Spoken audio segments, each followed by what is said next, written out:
Assalamualaikum warahmatullahi wabarakatuh. Perkenalkan, saya Tommy Indra Gunawan, Guru Bahasa Indonesia SMP Negeri 1 Losari, Kabupaten Cirebon, Provinsi Jawa Barat.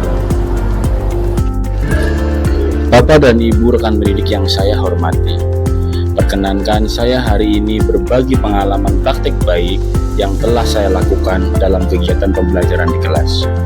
Tujuan dari praktik baik ini adalah untuk meningkatkan motivasi belajar peserta didik sekaligus membangun suasana kelas yang aktif, kreatif, dan menyenangkan. Latar belakang masalah dalam praktik baik ini yakni tadi sudah disebutkan di awal bahwa rendahnya partisipasi siswa dalam diskusi kelompok.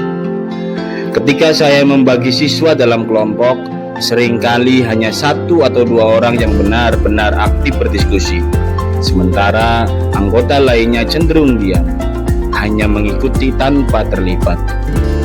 Akibatnya, tujuan pembelajaran kooperatif tidak tercapai. Diskusi hanya menjadi formalitas, bukan wadah untuk saling belajar. Situasi ini membuat saya berpikir, mengapa sebagian siswa sulit terlibat aktif?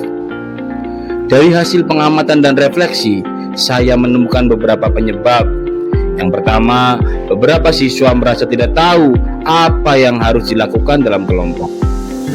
Yang kedua, mungkin ada rasa takut salah atau malu berbicara di depan teman-temannya.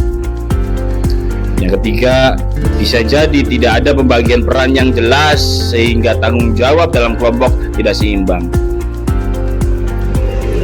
Berangkat dari permasalahan tersebut, saya menyadari bahwa pembelajaran kelompok membutuhkan struktur dan peran yang jelas agar semua siswa memiliki tanggung jawab yang seimbang.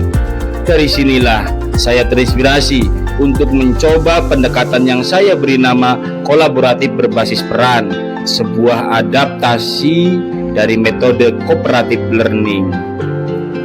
Desain dan perencanaan pembelajaran yang saya akan lakukan yakni sebagai berikut.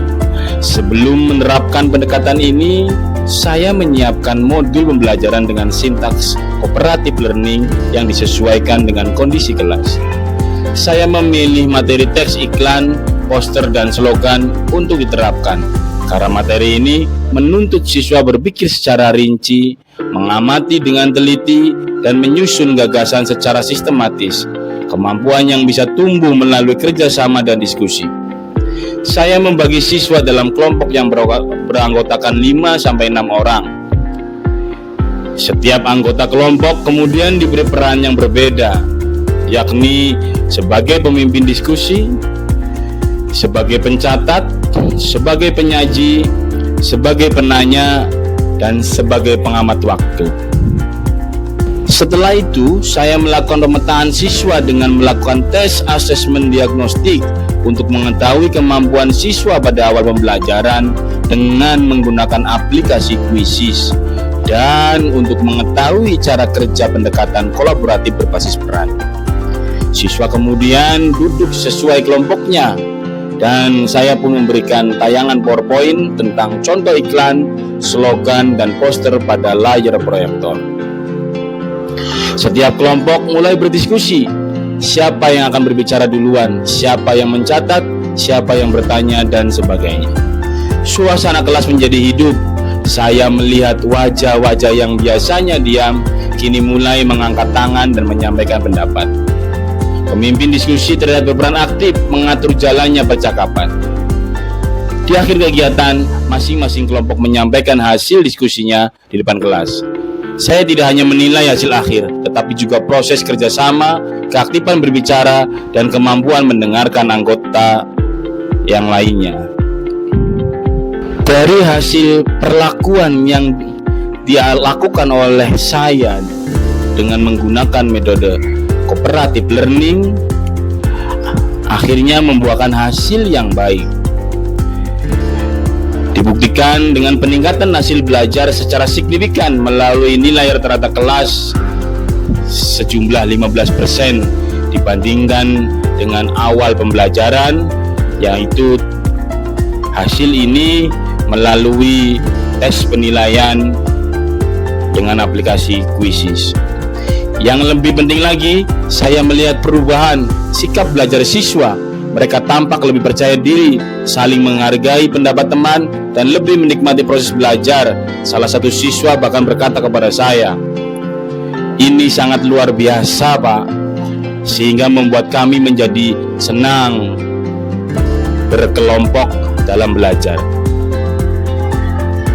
Proses pembelajaran yang tidak monoton itu bagi saya menjadi bukti nyata bahwa strategi ini berhasil menumbuhkan rasa memiliki terhadap proses belajar.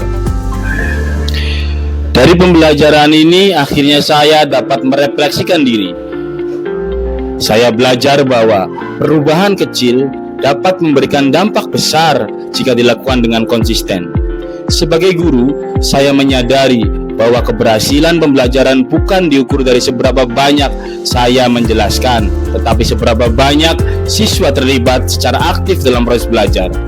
Saya juga belajar bahwa cooperative learning bukan sekedar metode, tetapi cara berpikir tentang pembelajaran yang berpusat pada kolaborasi.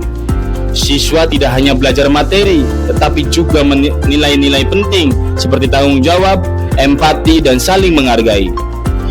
Bagi saya pribadi, praktek ini menumbuhkan kesadaran baru. Guru juga pembelajar, kita perlu terus bereksperimen, merefleksikan, dan berbagi agar pendidikan kita semakin bermakna. Demikianlah Bapak Ibu pengalaman praktik baik yang dapat saya bagikan. Melalui pendekatan cooperative learning berbasis peran, saya melihat sendiri bagaimana kelas yang semula pasif berubah menjadi lebih hidup, penuh interaksi dan kolaboratif. Saya percaya bahwa kunci keberhasilan pembelajaran ada pada keberanian guru untuk berinovasi dan beradaptasi dengan kebutuhan siswa. Semoga pengalaman sederhana ini dapat menginspirasi rekan-rekan pendidik untuk terus berinovasi dan menciptakan pembelajaran yang aktif, kreatif, serta bermakna